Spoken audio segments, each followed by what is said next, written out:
Aveuglés par la cupidité et l'amour de l'argent, les fils d'une veuve âgée l'ont chassé de sa propre maison pour la vendre, et l'ont envoyé dans une maison de retraite. Quelques jours plus tard, le nouveau propriétaire lui a rendu les clés de sa demeure avec une note réconfortante qui l'a fait pleurer. Michel, 80 ans, qui se déplace en fauteuil roulant, a toujours craint que ses fils, Simon et Kevin, ne l'envoient un jour dans une maison de retraite. Cependant, ses enfants lui avaient promis qu'ils ne le feraient pas. « Nous ne te ferions jamais ça, maman », assurait-il. Malheureusement, ces promesses sont tombées en poussière 2 jours avant le 81e anniversaire de la vieille mère naïve, lorsque ses fils lui ont montré des documents concernant une maison de retraite. CIST ainsi que le monde s'est soudainement écroulé sous ses pieds. Mais Simon, pourquoi devrais-je déménager là-bas ? A demandé la vieille mère choquée à son fils aîné. Kevin, tu es dans le coup toi aussi ? Vous avez tous les deux promis que vous ne me feriez jamais ça. Mais ses fils ne l'ont pas écouté. Elle les a suppliés de la laisser rester, même si la maison appartenait à son défunt mari qui la lui avait léguée. Mais, Simon et Kevin étaient aveuglés par leur désir matériel et ont ignoré les supplications et les larmes de leur mère. Écoute, maman, sourit Simon. Nous savons que CIST ta maison, mais tu ne peux pas rester ici toute seule. Tu sais que c'est difficile pour nous de te rendre visite chaque semaine. Nous avons déjà pris des dispositions avec la maison de retraite, et tu seras mieux soigné là-bas. Nous te rendrons visite 1 fois par mois, d'accord ? Me rendre visite ? Je ne suis pas n'importe qui. Je suis ta mère, a crié la pauvre Michel. Elle se sentait vaincue. Elle a regardé autour d'elle, hantée par les beaux souvenirs de sa famille autrefois unie sous ce toit. Le cœur lourd, elle a préparé ses affaires et s'est apprêtée à déménager dans la maison de retraite, à la grande joie de ses enfants. 2 jours plus tard, Michel a été emmené dans un centre de soins de Pittsburgh, à une trentaine de kilomètres de sa maison. Elle était effondrée, et ce qui l'a profondément tourmentée, était de savoir que Simon et Kevin prévoyaient de vendre sa maison bien-aimée pour acheter de nouvelles voitures et des bijoux pour leurs épouses. « Vous allez vendre ma maison ?» a demandé Michel, les larmes aux yeux. « Mais vous m'avez dit que vous vous en occuperiez quand vous m'avez demandé de signer les papiers. » Oh, maman. Est-ce que tu peux arrêter de parler de cette maison ? Oui, nous t'avons dit qu'on s'en occuperait, mais nous avons aussi d'autres choses à gérer. Nous la vendons, d'accord ? Kevin a froncé les sourcils. La pauvre Michel était encore plus désemparée, imaginant que sa propriété chérie allait bientôt être vendue. Elle a emménagé dans la maison de retraite et n'a pas voulu regarder ses fils en arrière. Elle était tellement blessée et se sentait abandonnée par ses enfants. Pourtant, elle les avait élevés de tout son cœur et de toute son âme. Environ 1 semaine plus tard, Brad Perkins, le fils de Simon âgé de 27 ans, est de retour à la maison. Après s'être spécialisé dans l'architecture, il a déménagé à New York pour travailler. Il a été muté dans une succursale régionale de sa ville natale et ravi de retrouver sa famille.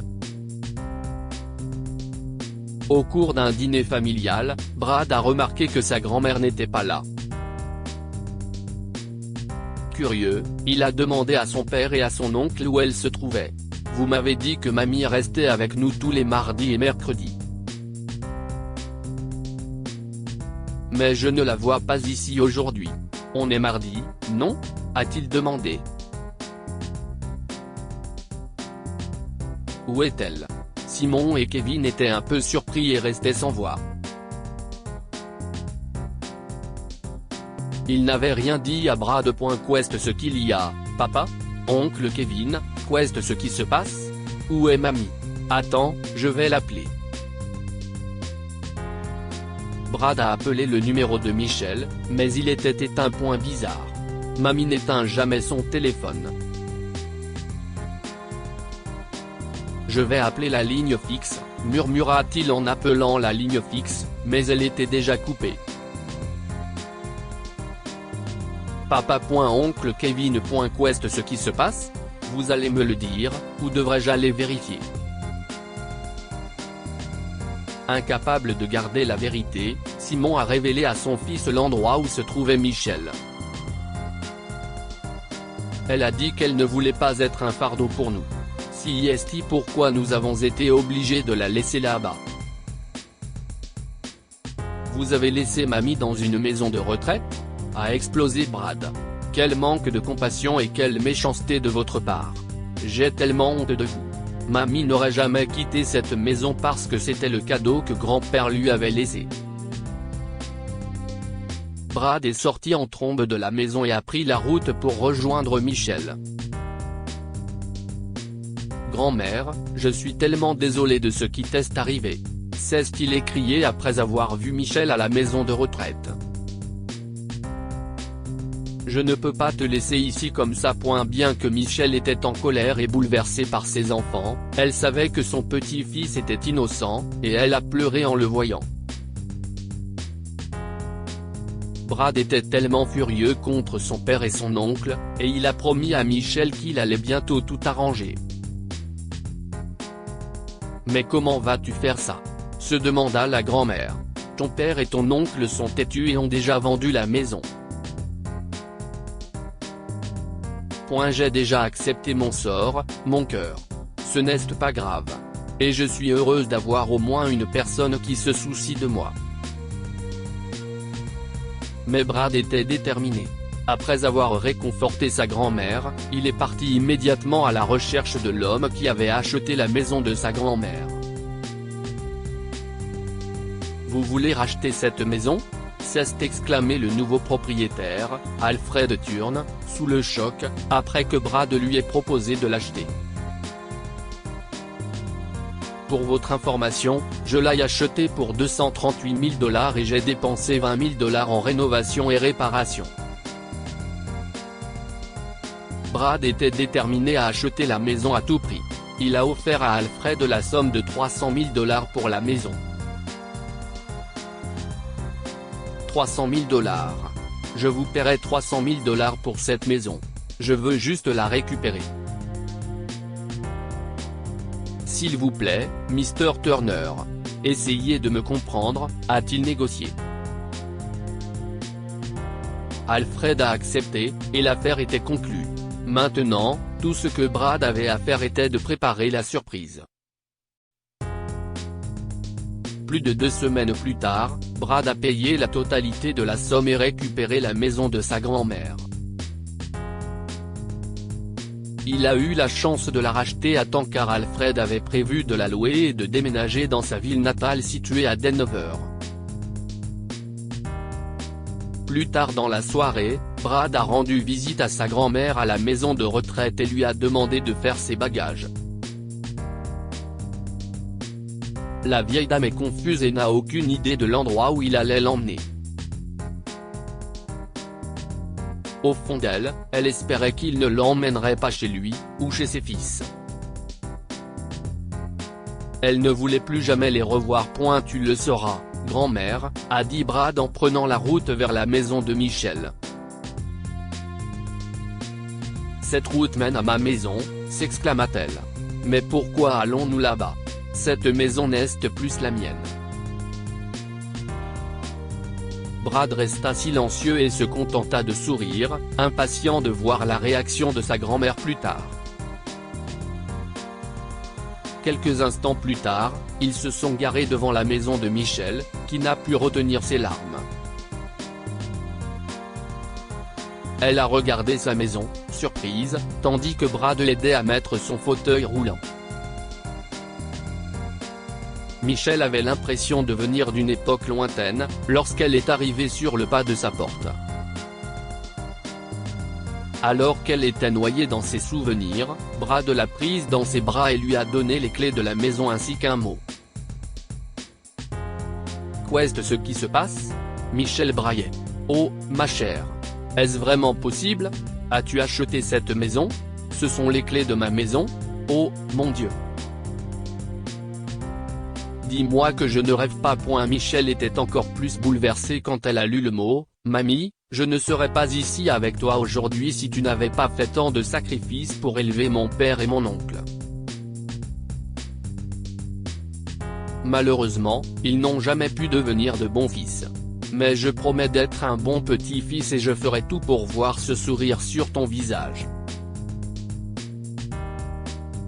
Je ne laisserai jamais personne t'enlever tes souvenirs. Cette maison est toute à toi. Je t'aime, Brad.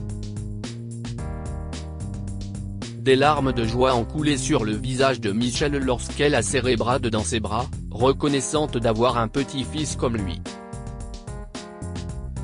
Brad est également ému aux larmes. Il lui a dit que la maison n'appartenait qu'à elle. Je l'ai rénové pour qu'il soit exactement comme tu l'as laissé, grand-mère, a-t-il dit. Les photos de grand-père et tes plantes d'intérieur préférées près de ton fauteuil sont juste là où tu les as laissées. C'était le plus beau jour de la vie de Michel. Elle a fait courir ses mains sur les murs lisses de sa maison et a parcouru tous les coins et recoins en pleurant. Pour couronner le tout, Brad a emménagé chez elle parce qu'il voulait s'assurer que son père et son oncle n'embêteraient plus jamais sa mamie adorée. Simon et Kevin se sont ensuite excusés auprès de leur mère, mais la douleur qu'ils lui ont infligée était plus profonde que leurs regrets. Michel a refusé de leur parler, affirmant que seul le temps pourrait tout guérir. Quant à Brad, il a coupé les ponts avec son père et son oncle. Il était déterminé à les traiter comme ils avaient traité sa pauvre grand-mère et ne leur a jamais pardonné. Il a même voulu les poursuivre en justice, mais il a renoncé à cette idée après que Michel lui a dit de ne pas le faire, sachant que le fait de ne plus avoir de contact avec eux ferait encore plus mal. En fin de compte, il est devenu une sorte de barrière protectrice autour de sa grand-mère bien-aimée jusqu'à son dernier souffle. Que pouvons-nous apprendre de cette histoire ? Vos aînés ne sont pas un fardeau, alors aimez-les et respectez-les. Simon et Kevin avaient promis à leur mère de ne jamais la laisser dans une maison de retraite. Mais aveuglés par leur désir matériel, ils l'ont envoyé dans un établissement de soins pour personnes âgées et ont vendu sa maison. Ils n'ont pas eu l'amour et l'affection que leur mère méritait à un âge avancé et ne l'ont considéré que comme un fardeau. Vos enfants vous traiteront de la même manière que vous traitez vos parents. Lorsque Brad a appris que son père et son oncle avaient envoyé sa grand-mère dans une maison de retraite et l'avaient chassée de sa maison, il était furieux. Il a racheté la maison pour elle et a coupé les ponts avec son père et son oncle. En fin de compte, il a également emménagé chez sa grand-mère pour la protéger d'un nouveau chagrin d'amour et des ennuis causés par ses fils cupides. Lire aussi, un petit-fils aimant qui se languit de sa grand-mère de 77 ans parcourt 2736 km à pied pour la serrer dans ses bras. Abonnez-vous à Amomama sur Google News.